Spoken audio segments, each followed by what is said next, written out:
Welcome to the realm where legends come to life. Here, we journey through the timeless tales of myth, folklore, and ancient history, exploring the mysteries that have fascinated humanity for centuries.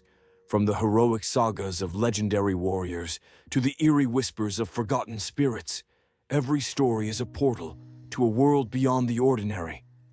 Subscribe and join me on this adventure as we uncover the truth behind the myths, unravel the secrets of ancient civilizations, and delve deep into the stories that shaped our world. Whether you're a lover of history, a fan of fantasy, or simply someone who enjoys a good tale, there's something here for you. Let the stories begin. The Legend of La Llorona, History and Origin. It is said that a restless soul roams the streets every night, lamenting her past and terrifying all who hear her. In the mid-16th century, the residents of Mexico City would seek refuge in their homes before the curfew, triggered each time the bells of the first cathedral rang. At midnight, under the light of the moon, they would awaken in terror, not due to the conquistadors or their subordinates, but because of the prolonged, sorrowful wails of a grieving woman, clearly suffering from either tremendous physical pain or deep moral anguish. During the first nights that these eerie cries were heard, the residents were reluctant to investigate their source, resigning themselves to the belief that the sounds belonged to the soul of someone from the other world. However, as the cries continued to echo through the streets, a few brave individuals decided to see with their own eyes what was making these terrifying noises. They first looked out from their doors, windows, or balconies, and gradually they dared to step out into the streets. When they finally saw her, moving slowly and silently under the eerie moonlight, it was a woman dressed in white, her face hidden by a thick veil.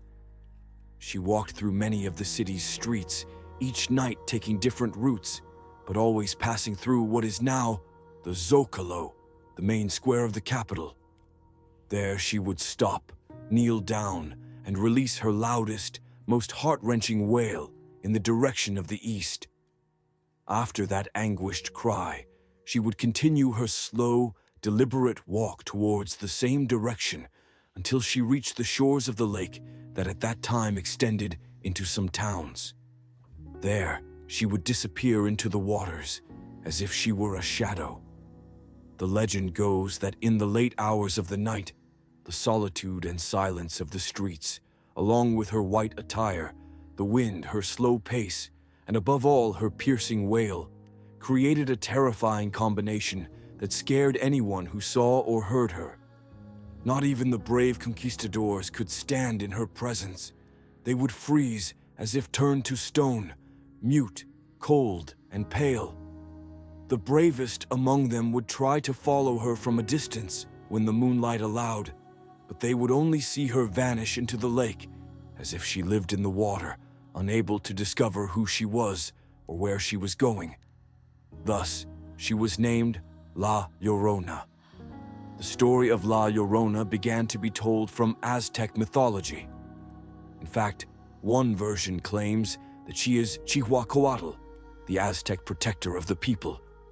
It was said that before the arrival of the Spanish conquistadors, a figure dressed in white would regularly appear over the waters of Lake Texcoco, wandering and terrifying the inhabitants of Tenochtitlan. In popular belief, she is often described as a single mother who aborted her child and is haunted by the constant cries of her lost baby.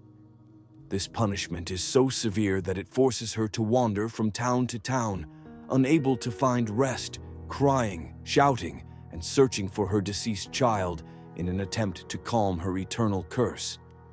While it is said that the origin of the legend of La Llorona is in Mexico City, it quickly spread to other parts of the country. In some villages, rumors circulated that La Llorona was a young woman who was deeply in love but died just before her wedding, leading her to carry the white rose crown she never got to wear.